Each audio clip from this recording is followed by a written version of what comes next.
السلام علیکم۔ آج صحافت کا عالمی دن منایا جا رہا ہے اور بڑے دکھ کی بات ہے کہ بے شمار صحافی اس وقت مشکلات کا شکار ہیں، اور یہ مشکلات ان کے روزگار کے ساتھ ہیں اور ان کے اداروں کے ساتھ ہیں جن اداروں میں وہ کام کر رہے ہیں۔ آج جب کہ یہ دن منایا جا رہا ہے تو تقریباً ہر شعبہ زندگی لاک ڈاؤن کا شکار ہے اور کام نہیں ہو رہا۔ دنیا کے ہر خطے میں کرونا وائرس پینڈیمک کی وجہ سے مسائل ہیں، لیکن ہمارے یہاں یہ معاملہ پہلے سے ہی ہے۔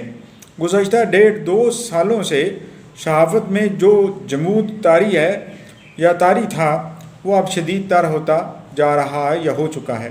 کئی ادارے بند ہو چکے ہیں محض مالی بحران کی وجہ سے، یا کئی اور وجوہات ایکسٹرنل تھریٹس کی وجہ سے بھی معاملات خراب ہوئے ہیں۔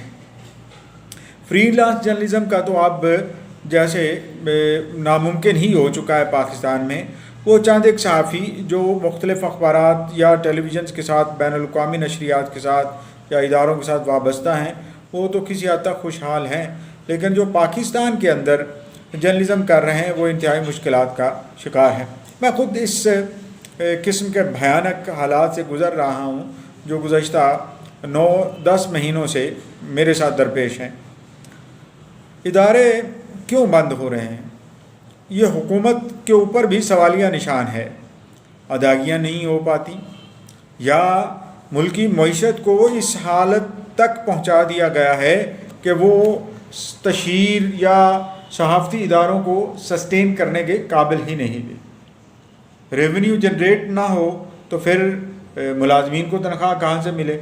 اور ریونیو جنریٹ تبھی ہوگا جب دیگر صنعتیں ترقی کریں گی، دیگر معاشرتی یا معاشی ادارے ترقی کریں گے اور وہ اس قابل ہوں گے کہ وہ اشتہارات ٹیلی ویژنوں پر دے سکیں، اور کوئی سورس آف انکم تو ہو نہیں سکتا۔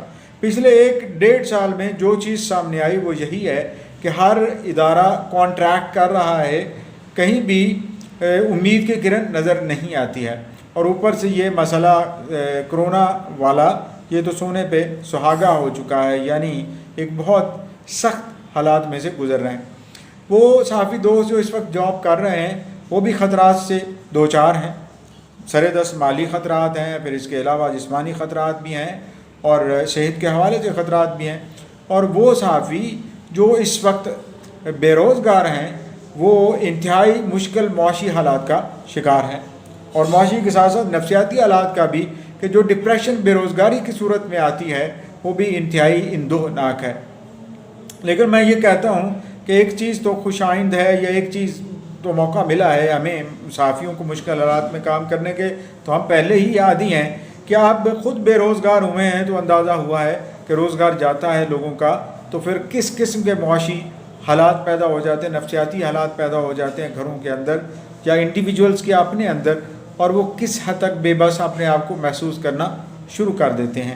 یہ اللہ نہ کرے کہ کسی کے ساتھ یہ معاملات درپیش ہوں، اور پاکستان میں یہ معاملات اس لیے بھی درپیش ہیں کہ کوئی سورس آف انکم رہا ہی نہیں ہے۔ یعنی جس شعبہ زندگی میں جائیں، جہاں بھی کوشش کریں کہ انویسٹمنٹ کریں یا کاروبار کریں، یا وہاں پہ کوئی ریڑھی ہی لگا لیں، چھاپڑی ہی لگا لیں، تو وہ بھی نہیں کر پاتے۔ تو اس لیے یہ ہم کہہ سکتے ہیں کہ یہ پاکستان میں تو ایک عالمی جنگ ہی چھڑ چکی ہے، اور اس عالمی جنگ کے چھڑنے میں یا اس کے پھیلنے میں ہماری حکومت کی نااہلیوں کا زیادہ کردار ہے۔ اللہ کرے کہ انہیں ہوش آ جائے کہ جب کوئی بے روزگار ہوتا ہے تو وہ کس قسم کے کرب سے دوچار ہوتا ہے، اور وہ کرب ایک فرد تک ہی نہیں رہتا بلکہ وہ اس کنبے تک ٹرانسفر ہوتا ہے، اور پھر پورے معاشرے میں اس کے اثرات مرتب ہونا شروع ہو جاتے ہیں۔ تو آج صحافت کے عالمی دن میرے نزدیک تو یہ ہے کہ صحافی کو بچانا ہوگا، صحافی تنظیموں کو اس سلسلے میں اپنا کردار ادا کرنا ہوگا، اور ساتھ ہی ساتھ ہمیں متحد بھی رہنا ہوگا۔ اور جو صحافی کسی وجہ سے کہیں چھپ گئے یا چھپنے پر مجبور ہو گئے، انہیں لائم لائٹ میں لانا ہوگا، ان سے استفادہ کرنا ہوگا۔ اگر ان سے استفادہ نہ کیا گیا تو وہ جو ان کے 20-25-30 سال محنت کے ہیں